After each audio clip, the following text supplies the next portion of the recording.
வணக்கம் எனது நண்பர்களே. அண்ணா யூனிவர்சிட்டி மாணவி பாலியல் பலாத்காரம் செய்யப்பட்ட வழக்கில் அந்த ஞானசேகர் என்பவருக்கு பார்த்தீங்கன்னா 30 வருடமானது சிறைக்காவல் தண்டனை விதிக்கப்பட்டது. சரி, இப்போது இதில் என்ன சார் உங்களுக்கு சந்தேகம்? 150 நாளில், அதாவது 5 மாதத்தில் வழக்கை விசாரித்து அருமையான ஒரு தீர்ப்பை கொடுத்து விட்டார்களே, இந்த பிரச்சனை அமைங்கி விட்டது. அந்த 150 நாள் தண்டனைக்கு, அந்த 150 நாள் சிறை தண்டனை விதிப்பதற்கு எவ்வளவு போராட்டம் முன்னெடுக்கிறார்கள். அந்த வழக்கு நீதிமன்றத்துக்கே வரலை. காவல்துறை அந்த வழக்கை எடுத்து விசாரிப்பதற்கு எத்தனை அரசியல் கட்சிகள் போராட்டம் செய்கின்றன.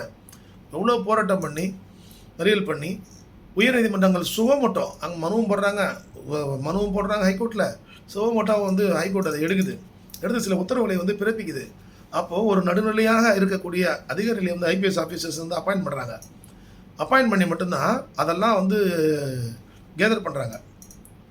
ஸோ எந்த ஒரு விஷயங்கள்லையும் பார்த்தீங்கன்னா அந்த யார் அந்த சார், அதில் மிக பரபரப்பாக பேசப்பட்டது யார் அந்த சார். அதாவது இந்த குற்றச்செயல், இந்த பாலியல் துன்புறுத்தல் நடந்ததற்கு பின்பு அந்த ஞானசேகரன் என்பவர் யாரோ ஒருவரிடம் சார் என்று பேசியதாகவும், அந்த சார் இவருக்கு ஒரு அதுக்கு பேர் என்ன சொன்னாங்க, ஒரு கார்டியனாக இருந்தது போலவும், இந்த கார்டியனாக இருந்து அவரை எப்படியாவது குற்றச்செயலிருந்து தப்பு வைக்கப்பட வேண்டும் என்பதற்காக அப்போ கமிஷனாக இருக்கக்கூடிய அருண் அவர்கள் அதற்கு உதவியது போலவும், இப்படிலாம் ஒரு டாக். அப்போ யாரெல்லாம் லீடிங் ஆஃபீஸர்ஸ், உயர் காவல் அதிகாரிகள் இருக்காங்க இல்லையா, அவங்கெல்லாம் அதற்கு உதவியது போலவும் பயங்கரமான டாக் பேச்சுக்கள் வெளியே வருகிறது. சரி, இப்போ இந்த நிலைமையில் தான் வழக்கு விசாரிக்கலை அப்படின்னு ஒன்று தான் ஹைகோர்ட்டில் அந்த மேட்டர் ஒரு பெட்டிஷன் போடுறாங்க. சுகமோட்டம் எடுத்து விசாரித்த உடனே பார்த்தீங்கன்னா மேட்டர் சூடு பிடிக்கிறது.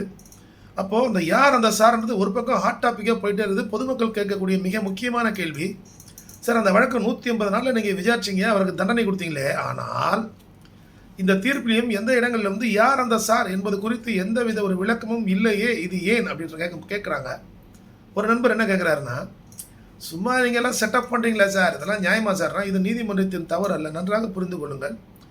ஒரு வழக்கு நீதிமன்றத்திற்கு வருகிறது என்றால் அங்கே பார்த்தீங்கன்னா போலீஸ் ஆஃபீஸர்ஸ் என்ன சார்ஜ் ஷீட் போடுறாங்க, என்ன கன்ஃபர்ஷன் ஸ்டேட்மெண்ட்டு ரெக்கார்ட் பண்ணி கொடுக்குறாங்க. அந்த சார்ஜ் ஷீட்டு, அவங்க கொடுக்குற டாக்குமெண்ட்டு, அந்த ஸ்டேட்மெண்ட்டு, அதை வச்சு தான் நீதிமன்றத்தில் கேஸ் நடக்கும். எங்கேயாவது ஒரு இடத்துல சார், யார் அந்த சார் என்கின்ற விஷயங்கள் அங்கே ரீட் ஆகி இருந்தது என்றால் நிச்சயமாக குறுக்கு விசாரணையில் யார் அந்த சார் என்பது குறித்து உண்மையானது நீங்கள் ஏன் இன்வெஸ்டிகேட் பண்ணணும்னு போலீஸை கேட்டிருப்பாங்க. ஸோ பொதுமக்கள் சொல்லக்கூடிய ஒரு விஷயங்கள் என்ன கேட்குறாங்கன்னா, எங்கெல்லாம் போலீஸை நீங்கள் செட் பண்ணலாம் சார், இல்லை இந்த வழக்கில் எங்கெல்லாம் காசு உள்ளே விளையாடும், அதுக்கான வாய்ப்புகள் இருக்கிறது அப்படின்னா, காவல்துறையில் நீங்கள் ரொம்ப எளிதாக பார்த்தீங்கன்னா பொலிட்டிக்கல் இன்ஃப்ளூயன்ஸ் அழகாக பண்ணி, அரசியல்வாதிகள் மூலமாக உயர் அதிகாரிகளை நீங்கள் அழகாக டேம்பர் பண்ணி, அழகாக காசு கொடுத்து சில விஷயங்களை சார்ஜ் ஷீட்டில் போடாமல் தடுக்க முடியும். நம்ம நிறைய பேப்பர்லாம் பார்த்துருக்கோம் பார்த்தீங்களா, அதாவது ஒரு சார்ஜ் ஷீட் போடும்போது இவர் அந்த குற்றச்செயலை செய்யவில்லை என்று எழுதுவதற்காக ஒரு இன்ஸ்பெக்டர் 3 லட்சம் வாங்க 5 லட்சம் வாங்கின கேஸ்லாம் நிறைய இருக்குது. ஆனால் அந்த நீதிபதி அவ்வளோ சீக்கிரம் நீங்கள் டேம்பர் பண்ண முடியாது. நல்லா தெரியும் உங்களுக்கு.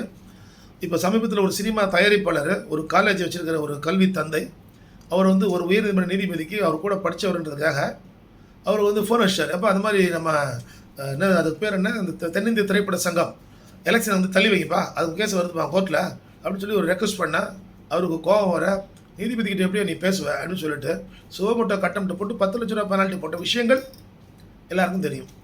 சைலண்டாக அவர் பெனால்ட்டி கட்டி தான் வந்தார்.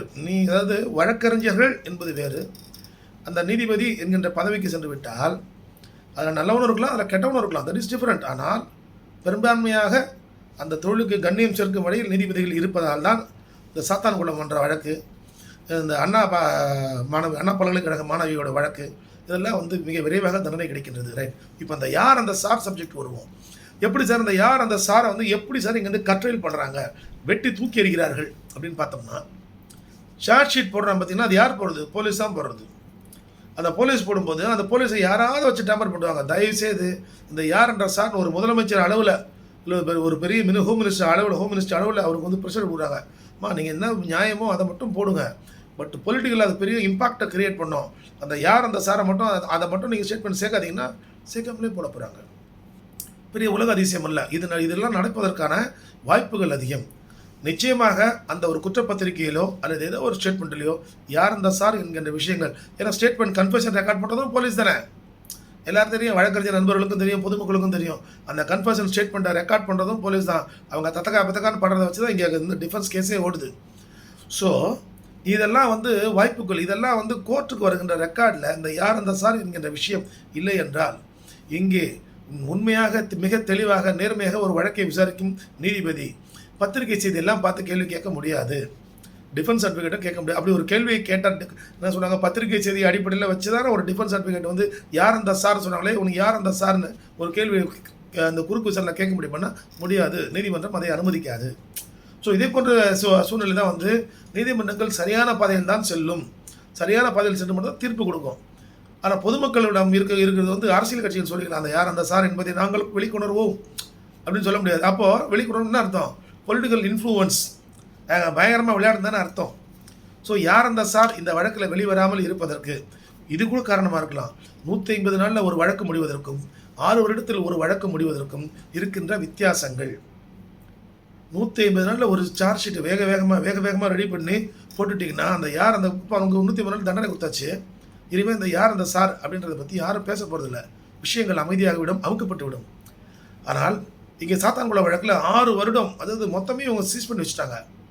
இதை அந்த போலீஸ் ஸ்டேஷனே வந்து ரெவன்யூவோட கட்டுப்பாட்டில் வந்து விட்டது. ஸோ அழகாக மிக தெளிவாக வழக்குகளை நடத்தி அவர்களுக்கு வந்து இரட்டை ஆயுள் தண்டனை கொடுக்கப்பட்டது. ஸோ அங்கே யார் அந்த சாருக்காக நடந்ததாக கூட இருக்கலாம். அது வந்து நமக்கு வந்து ஆணித்தரமாகலாம் சொல்ல முடியாது. மேபி மே நாட் பி, இதை தான் சொல்ல முடியும். ஆகவே பொதுமக்களுடைய கேள்விக்கான பதில் என்ன அப்படின்னா, இந்த யார் அந்த சார் என்கின்றது ஆவணங்களில் இருந்தால் மட்டும்தான் வந்து நீதிமன்றங்கள் இந்த கேள்வியை கேட்குமே ஒழிய, மற்றபடி அவர் யார் அந்த சார் சொன்னாலும் கவலை இல்லை, யார் அந்த மேடம் சொன்னாலும் கவலை இல்லை. நன்றி, வணக்கம்.